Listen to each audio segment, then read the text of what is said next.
গরমে মানুষ বাসে না, ফ্যান বন্ধ করে রাখছো কেন? কি হয়েছে তোমার? যাতে নাক ঘামে, নাক ঘামলে স্বামীর ভালোবাসা পাওয়া যায়। স্বামীর ভালোবাসা পাইতে নাক ঘামানোও লাগে না, ঠোঁট লাল করাও লাগে না, সুপার না চালাইলেই হয়। ওটা আমাকে দিয়ে হবে না, তুমি ফ্যান ছেড়ে দাও। এই রুম্পা, এমনিতেই আমার ভাইটার বিয়ে হচ্ছে না, তার উপরে তুমি নাকি মেয়ে পক্ষরে না করে দিছো, কারণটা কি? মেয়ে পক্ষ বলছে বিয়ে রাতে হবে, দিনে হবে না, তাই না করে দিছি। আরে বাবা, বিয়ে দিনে হোক বা রাতে হোক, তাতে সমস্যা কোথায়? তোমার ভাই যে কালো, দিনের আলোতেই ঠিক মতো দেখা যায় না, রাতে বউ যদি ভয় পেয়ে পলাই যায় তখন কি হবে? ভাবি, আমনেরে মোর এক্সের ভাল লাগে। মুই বিয়েতে মাইয়ে মোর লাগাইছো প্রেম হরতে, দেশে কি অবিবাহিত মাইয়ে ঠাড়া পড়ছে? খাড়া পড়ে নাই, আমনে জানেন না পুরুষ মানুষ বিনা হেলমেটে গাড়ি চালাইতে বেশি পছন্দ করে। দারুমি করার জায়গা পাও না, পাশার চামড়া শুরুই হলাম।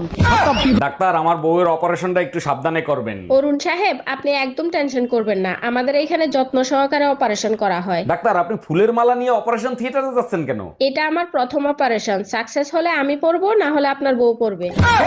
এই, তোমার ল্যাংরা আম আনতে বলছিলাম, ওগুলো কি আম নিয়ে আসছো? তুমি কি আম চেনো? ভালো করে দেখো, ওগুলো সব ল্যাংড়া আমি। আচ্ছা ঠিক আছে, আমি ল্যাংরা আম চিনি না, তুমি কি করে বুঝলা যে ওগুলো ল্যাংরা আম? ল্যাংড়া বলেই তো ভ্যানে করে নিয়ে যাচ্ছিল, তখনই বুঝলাম ওগুলো ল্যাংড়া আম। আমাদের বিয়ে পড়াইছে, কাজী সাহেবকে কত টাকা দিছো? কাজী সাহেব বলল চেহারা বিবেচনা করে যা মনে চায় তাই দেন। আমি শুনতে চাইছি কাজী সাহেবকে কত টাকা দিছো?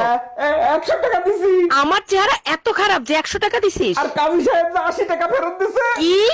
এত ঝামেলা আমি সহ্য করতে পারবো না। এই সংসারে হয় তোমার মা থাকবে, না হয় আমি থাকবো। আচ্ছা ঠিক আছে, তাহলে তুমি চলে যাও আর বাচ্চা রেখে যাও। তুমি কে আমার সন্তান আলাদা করার? আমার সন্তান আমার সাথেই যাবে। তাহলে তুমি কে আমার মায়ের সন্তান আলাদা করার? মায়ের এক ধার দুধের দাম, কাঠিয়া গায়ের চাম।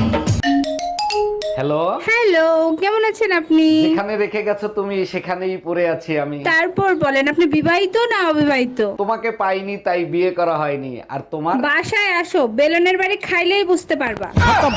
চলেন ভাবি, আপনাকে ঘুরাই নিয়ে আসি। টাকলা বেলতলা একবার যায়, বারবার না। টাকলা বেলতলা একবার যায় মানে কি, বুঝলাম না। আপনার ভাইয়ের কাছে একবার ঘুরতে চাইছিলাম, এমন ঘুরাইছে, ঘোড়ার শখ মিটে গেছে। বলেন কি, তা কোথায় ঘুরাইছিল? ফ্যানের সাথে বাইন্দা তারপর ঘুরাইছে। চলেন ভাবি, আপনাকে ঘুরাই নিয়ে আসি। টাকলা বেলতলা একবার যায়, বারবার না। টাকলা বেলতলা একবার যায় মানে কি, বুঝলাম না। আপনার ভাইয়ের কাছে একবার ঘুরতে চাইছিলাম, এমন ঘুরাইছে, ঘোড়ার শখ মিটে গেছে। বলেন কি, তা কোথায় ঘুরাইছিল? ফ্যানের সাথে বাইন্দা তারপর ঘুরাইছে। বাজার আমি খাম না। কে তুমি ভাত খাবে না? কে ভাত না খাও, রুটি বানাই দিমু। আমি থাকবার চাই না। কে তুমি খাটের ভিতর না থাকো, মাটির মধ্যে থাকি নে। যাইতে তুই বুঝছিস না, তোর সংসারে আমি করবো না। সংসার না করলা তাই কি নাও দুহান কুরবানি? যাইতে আমার কথাই বুঝতেছ না, আমি কি দেবো জামু? কে তুমি যা কইতে চাও সবই তো আমি বুঝতাছি, না বুঝলে কি আমি কই পারতাম? তোরা বোঝা লাগবে না, থাক।